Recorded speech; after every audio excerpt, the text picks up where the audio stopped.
Le changement, ça s'apprend. Les hommes dans le changement. Alors je vous ai dit quelque chose qui est faux. Je vous ai dit que le changement était une question de technique. C'est pas vrai. Le changement, c'est une question d'homme. Et en fait, il se trouve que certains d'entre nous ont la capacité de transformer les groupes humains.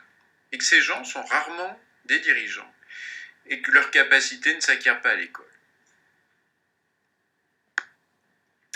Il y a quelques années, Malcolm Gladwell a produit un livre qui s'appelle The Tipping Point.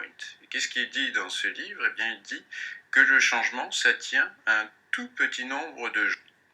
Et ça, c'est un phénomène qui est bien connu, notamment par les publicitaires qui vous parleront de leaders d'opinion. Ça a un intérêt pratique. C'est que travailler avec les hommes clés permet de réussir un changement sans effort. Alors, comment repère-t-on ces hommes clés? Voici une technique possible. Vous regardez qui sont les gens qui ont un pouvoir de nuisance, c'est-à-dire qui peuvent arrêter le changement, qui sont les meneurs, c'est-à-dire les gens qui ont la capacité d'entraîner les autres et qui souvent ne sont pas des grands dirigeants. Et puis finalement, qui sont les trésors vivants? Alors les trésors vivants ne sont pas des gens qui peuvent entraîner les autres, mais ce sont des gens qui ont un savoir, une compétence, des idées qui peuvent être décisives pour le changement. En fait, dans le changement, il y a des gens qui ont fasciné les chercheurs. Ces gens, ce sont les leaders. Les leaders, par définition, ce sont des personnes qui sont capables de réussir le changement.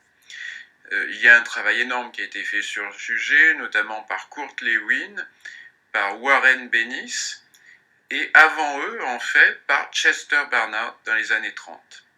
Mais ce qu'on va regarder de plus près aujourd'hui, c'est le travail d'Edgar Schein sur le donneur d'aide. Alors, qu'est-ce que c'est qu'un donneur d'aide? Le donneur d'aide, c'est le profil type de l'animateur du changement. Comment est-ce qu'on le repère? Eh bien, c'est très simple, c'est quelqu'un vers qui l'on se tourne quand on a un problème. Alors, il a d'autres caractéristiques qui sont très intéressantes. C'est un dépositaire de l'intérêt général, tient au code de loi de l'organisation, et surtout, ce n'est pas un ayatollah, c'est quelqu'un qui sait résoudre des problèmes organisationnels. Et pour ça, il a une caractéristique qui est très curieuse, c'est que c'est un électron libre. C'est-à-dire c'est quelqu'un qui finalement n'est pas situé dans la hiérarchie, c'est quelqu'un qui peut aller n'importe où et qui est finalement l'égal de tout le monde, du stagiaire au grand patron. Alors, en conclusion, dois-je être un leader pour conduire le changement? Pas du tout. Pour conduire le changement, il faut s'associer à des gens qui savent le conduire. Et on le fait déjà, d'ailleurs.